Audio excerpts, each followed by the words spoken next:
Hello বন্ধুরা, প্রতিদিনের মতো আইকোটা নিয়ে চলে আসলাম তোমাদের সামনে ব্লগ ভিডিও। তো ভিডিওটা শেষ পর্যন্ত দেখতে থাকো।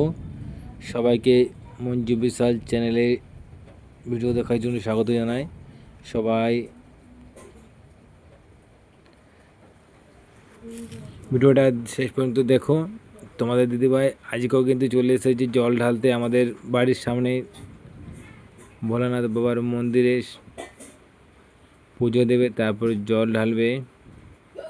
তো প্রতিদিনের কিন্তু এখানে নিত্য পুজো হয় মন্দিরে। আর সোমবার তো বুঝতে পারছো, শ্রাবণ মাসের সোমবার মানে প্রত্যেকটা সোমবার এখানে মানুষজন আসে জল ঢালে দূর দূরান্ত থেকে। তো আমাদের সংক্রান্তির দিনে হয়তো এখানে জল ঢালার সম্ভাবনা আছে। প্রতি বছর মাইক হয় এবং প্রচুর মানুষের সমাগম হয়। দূর দূরান্ত থেকে মানুষজন আসে এখানে জল ঢালতে বাবার মন্দিরে। তো দেখতে পাচ্ছ তোমার দিদিভাই কিন্তু এখন পুজো দিচ্ছে, বাবার মাথায় বেলপত্র এবং জল ঢালছে। তো এখানে কিন্তু বাবাও কিন্তু খুব জাগ্রত। আমাদের গ্রামে প্রতি বছর চৈত্র মাসে গাজন ওঠে, 5 ভোগের গাজন। তো এখানে সেই চড়ক পুজো থেকে গ্রামের যে ছৌ হয় সেগুলো কিন্তু হয়। তারপরেও দূর দূরান্ত থেকে মানুষজন এখানে পুজো দিতে আসে, প্রচুর মানুষের ভিড়। গত বছর প্রায় অনুষ্ঠান হয়েছিল, ডাকের মেলা, 6-7 দিনের মেলা হয়েছিল এখানে। তো খুব বড় ধুমধাম করে কিন্তু এখানে পুজো হয় এবং চড়যাত্রা হয়। দেখতে পাচ্ছ তোমার দিদিভাই এখন কিন্তু ধূপ জ্বালিয়ে ঠাকুরকে প্রণাম করে নেবে। তো আমরা কিন্তু এখানে যেমন পুজো দিতে এসেছি, তো আমরা চলে এলাম তারকেশ্বর মন্দিরে। তৃতীয় সোমবার চলে গেলাম তারকেশ্বর মন্দিরে।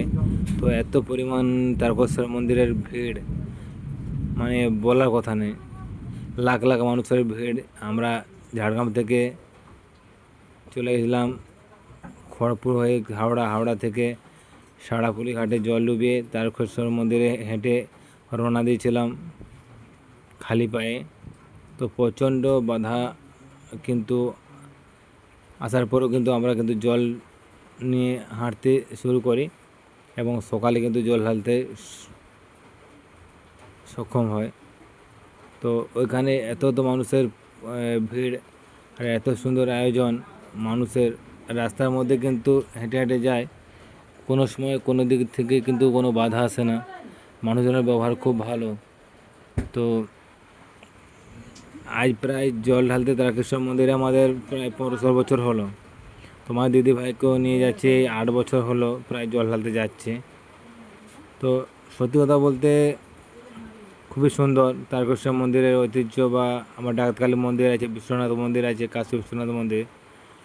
ওখানে কিন্তু খুব জাগ্রত, কেউ যদি মানত করে সেখানে কিন্তু তাদের সফল হয়। সেভাবে কিন্তু মানুষজন দূর দূরান্ত থেকে যায়, বাচ্চারাও হেঁটে হেঁটে যায় এবং কারো কারো মা বাবাকেও সঙ্গে নিয়েও কাঁধে চাপিয়ে বা ঝুড়িতে চাপিয়ে কিন্তু নিয়ে যায়। আমরা দেখেছি অনেক কষ্ট করে মানুষ ওখানে হেঁটে হেঁটে জল নিয়ে জল ঢালতে যায় বাবার মাথায়। তো দেখতে পাচ্ছ তোমার দিদিভাই কিন্তু মন্দির থেকে বেরিয়ে প্রায় নন্দী মহারাজের মাথায় জল ঢালছে এবং বেলপাতা আর ফুল পুষ্প দিয়ে পুজো করছে, ধূপ ধরিয়ে পুজো করছে। দেখতে পাচ্ছ তোমরা সবাই। এখানে যে মন্দির আছে, মন্দিরের সংলগ্ন এলাকা মানুষজন কিন্তু এখানে আছে প্রচুর বাড়ি পাশাপাশি। ভিডিওটা দেখো, দিলে বুঝতে পারবে তোমরা। আমাদের গ্রামটা কিন্তু খুব একটা টাউন এলাকা নয়, ঝাড়গ্রাম থেকে প্রায় 6-7 কিলোমিটার দূরে গ্রামের মধ্যে বাড়ি আমাদের। তো গ্রামের মধ্যে কিন্তু সব থেকে ভালো জিনিস কী জানো তো, এখানে একটা শান্তি আছে মানুষের। এই দেখো এই যে চড়কটা দেখাচ্ছে না, চড়ক বলা যায় না, এটা হচ্ছে ঝুলন। এই এখানে হচ্ছে এই ঝুলন, এখানে ভক্তা যারা থাকে তারা কিন্তু এই ঝুলন দিয়ে কিন্তু তারা ঝোলাঝুলি করে। এবং এখানে পুজো টুজো হয় প্রতিদিন, যে 5 ভোর মারো হয় প্রতিদিন। মানে ভক্তার দল চান করতে যায় এবং তারা এখানে থাকে। তো আমরা কিন্তু শিব মন্দিরের থেকে কিন্তু রওনা দিয়ে চলে এসেছি। আমাদের বাড়ির সামনেই, দুটো বাড়ির সামনে, আমাদের প্রায় দুটো বাড়ির সামনে কিন্তু শিব মন্দির দেখতে পাচ্ছ। আর তার পাশে কিন্তু ওই যে মা কমলা সিনের মন্দির। তো ওইখান থেকে এসে আমরা কিন্তু একটা ভিডিও শ্যুট করে নিয়েছি এখানে। তোমার দিদি ভাই বলছে আমি তাহলে মা কমলা সিনের মন্দিরের সামনে ওটা পুজো দিয়ে তারপর বাড়ি ফিরবো।